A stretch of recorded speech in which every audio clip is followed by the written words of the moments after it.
Welcome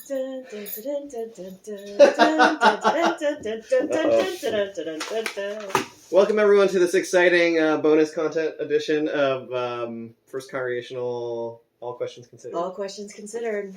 We only considered some of the questions on Sunday because we ran out of time. We did. But we want to address all of your questions since that's the title. We also don't have a ton of time right now, so we're going to address them a little bit briefly. But as always, if you want to talk more about any of these questions, please reach out to your pastors. Follow up. All right, Dottie Weasley. Religion and politics, your pastoral leadership walk. Oh, I should read them before I actually No, I like them. it. Just jump in. Religion and politics, how pastoral leadership walks the line. Okay, sure. I love talking about this because I'm a Baptist and like separation of church and state is like one of our like big deal thingies, to use the technical term. I think it's really appropriate and important for people of faith and Christians among them to be loud and public about what our faith calls us to when it comes to public witness. So, you know, the gospel is pretty clear that we should be working to feed the poor and house folks who don't have a place to stay and working for justice and rights for everybody. I think that's entirely in keeping with our religious work together. For me, there's a real distinction when it comes to things like supporting a candidate. If there's a candidate that I like for, I don't know, state senate, then that's my own personal business. I might door knock on the weekends, but that's outside of my role as a pastor. And I think it's really important for churches to be separate enough from politics that there's not an overlap between what the government is doing and what the church is doing. And I think, honestly, the like legal restrictions even around what churches can do are really a help to that. I have to say, Jesus did not refrain from politics. He was right in the middle of it. He was speaking to the governmental leaders of his time. And I think if his path is what we're supposed to follow, we also must follow. And therefore, pastoral leadership has to enter into the debate in the public square. And I think that Jesus calls for a pretty systemic transformation, which is often outside of the realm of, who's running for what. Yeah. All right. We could go all day on that one. I know. Okay. The Reverend Sharon Benton. Mm-hmm.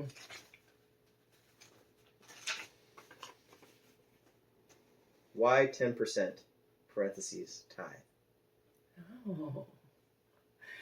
The tithe, the 10%, comes from the ancient biblical ideas. When the people were more agricultural, they would bring 10% of their bounty of the earth, whether that was their sheep or cattle or farm stuff. Farm stuff. Food. I like that we kind of look like Things news that anchors here. Farm stuff. You heard it here first. Yes. Yeah. So they would bring 10% because there was, you need so much to be able to live. You need to be able to live yourself, and you don't need all of it. And some people have more and some people have less. And so what seems like a good way of doing it, if I've got more but still give 10%, I'm giving the same portion you are. So I don't know that there was a reason for the 10, except that it did not take more than people could give. And it also gave a good amount so that people felt good about what they were sharing with their community. So that's the origins of the tithe. And coming to modern day church, not everybody gives 10% of what they earn in their life to outside groups. Some people do save more than that. Some people need it to live, to simply exist in this very challenging economic world. And so 10% is not what many churches expect. I know that some people give 10% over many different places. So it's not just to their faith community, but it's also to public radio or other endeavors that fit their values. Yeah, we're trying to do this fast, aren't we? I just thought it was funny that the first thing you could think of besides church to give money to was public radio. Well, that was very on brand for First Congregational. It's us, yeah. All right. All right. Pastor Weasley. Oh, what a beautiful question. How can I release the overwhelming grief crippling my mind, heart, and body? Wow.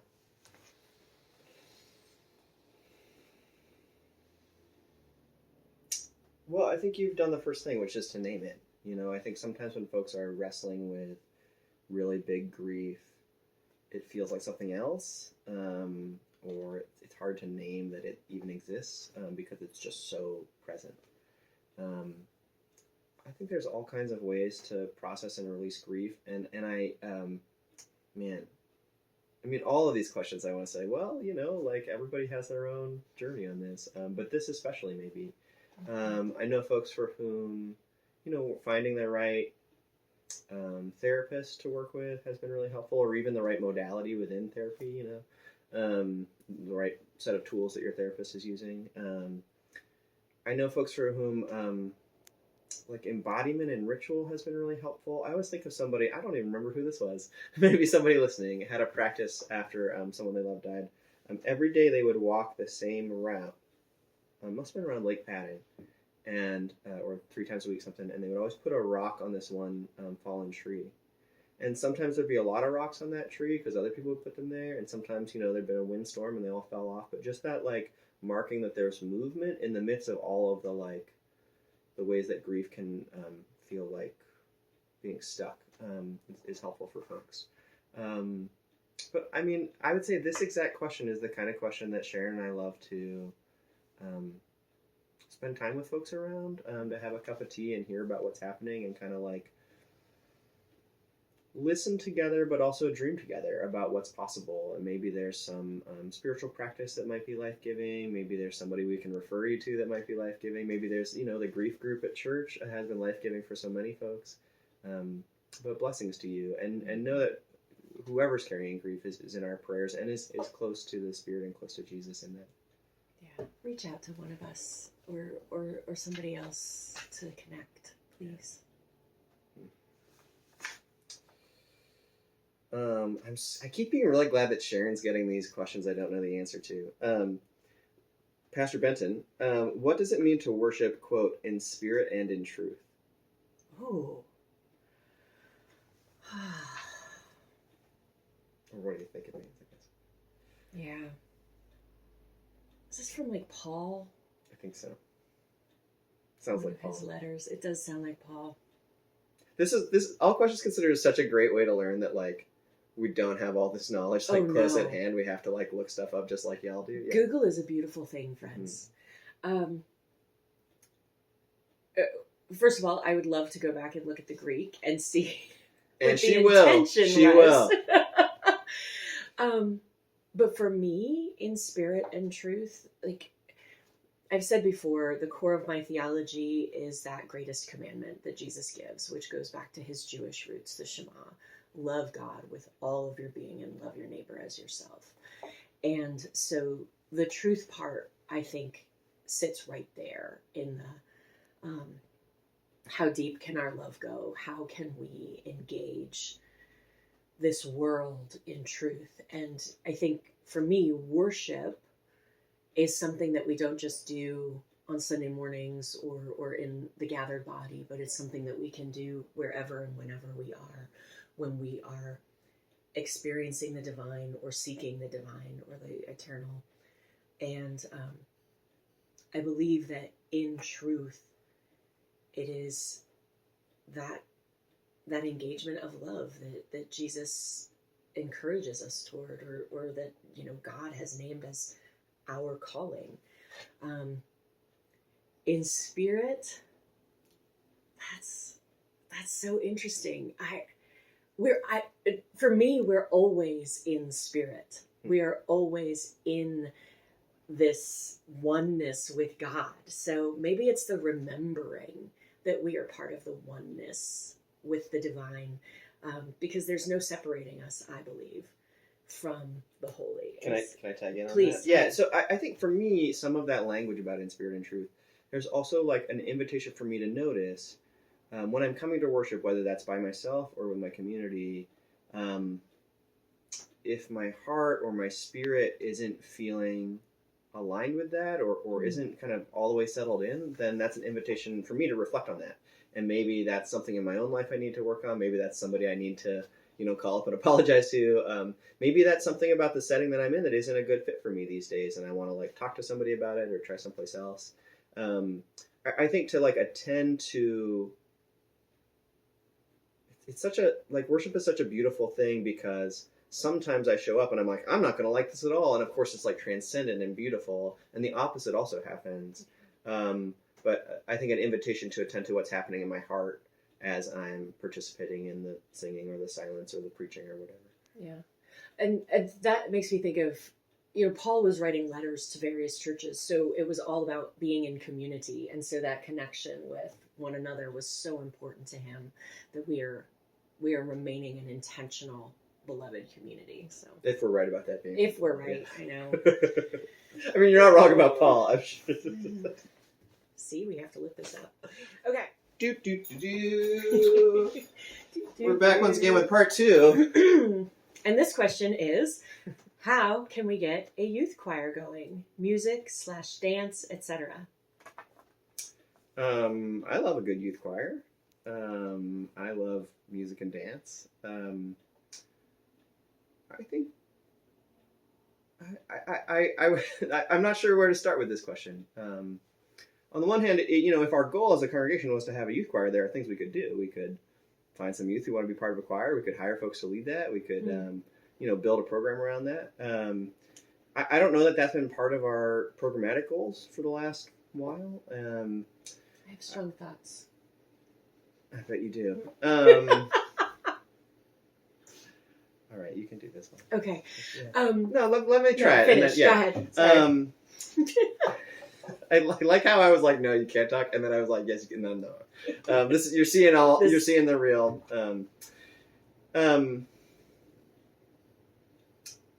Why do we want a youth choir? I think would be among my questions. If folk came to me and said like, hey, we want a youth choir, I'd be like, cool. Like, what draws you to that?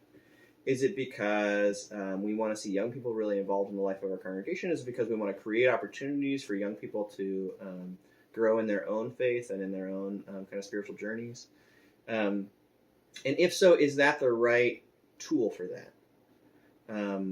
Sometimes I reach for tools in worship, in my spiritual life, kind of in all of my church practice, because I've used them before, and they're comfortable or they're familiar, or sometimes I even I have nostalgia around this. I like this. I like some of these old songs that we sing. I don't think that's a bad thing, but I also think that the context of youth ministry, for example, has changed really dramatically in the last 10 years in many ways. In some ways, it's still the same. And thinking about how to mobilize our I don't want to say limited, but our specific resources at church in terms of staffing, in terms of what our relationships are, in terms of what our program capacity is, what's right in terms of what it looks like for young people. Do you want to? Please. How can we get a youth choir going? We have youth who are passionate about it. If somebody comes to us and says, I want this, we will make it happen. We will support them in finding how to make it happen. We have a green team because people came and were passionate about it. We have a glee club because people came and said, can we please do this? That is how ministry happens at First Congregational. If we have people who want to make it happen, if we have youth who want to be part of a youth choir, we will help you find 2 or 3 other people and get it started. It only takes 2 to 3 people, and then the support will come. But if I want a youth choir, it's not going to happen because maybe the youth aren't as interested if I come to them and say, hey, come and do this. But maybe they want to have something else that happens.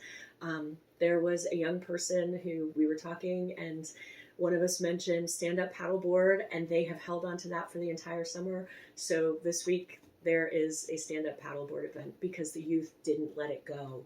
They were very excited about it. So I think getting anything started in a congregation really takes the passion of whoever wants to do it. I wonder how we can get stand-up paddleboarding in worship. Flooding That's the not sanctuary has all right. happened. We don't want to happen again. All right, I'm going to ask. We have kind of a meta question about what's wrong with my phone that's not recording in one big chunk. So we won't try to answer that. We're also kind of sideways in this question. That's right. We got one more question. Certainly God the Creator knew for a fact that the humans he created would be unable to live peacefully during their lives. Could it be that he created us as flawed/angry humans so that he would have drama to observe every single day of the year on every continent? Sorry, just the first part of the question. Fascinating. Maybe he wagered a bet with the devil to see which group of people would be able to live the most peaceful lives. I'm certain the devil took the wager, knowing how very human the group called Christian would be. I'm so sorry your first answer got cut off because it was so complete. It was brilliant. Brilliant. Yes. Definitely not at all. Struggling. This is such an interesting question. I love it. It feels like, is it a question? Could it be? Could it be that we're God created us? Did God make humans to have something good to watch? I think she did. I mean, if God is as humorous as I think she is, then they would create us in that way. No. So I would say this posits an image of God that it doesn't fit my theology. And so, like, I can't answer this according to this question because for me, God is not, God is not a human-like creature being in the sky fighting the devil, all of that. One of my favorite forms of literature is mythology and stories because I think they really speak to what humans struggle with. And so I would put this into the mythology category of story. And I think God is beyond watching us like a TV show, but she could be. I mean, she could be. They could be. I think it's lovely. There's lovely things about imagining God watching humanity. I don't think God watches us like reality TV, such as it is. I think of the times when, like, one of my favorite things in the world is when one of my friends is about to do something amazing. And, like, I know that they're about to do that amazing thing they can do, and nobody else knows that that's going to happen, and I just get to, like, sit in that moment. And I feel like that's the way that God treasures God's relationship with humanity. To say in every moment, like, is this it? And sometimes we make it, and sometimes we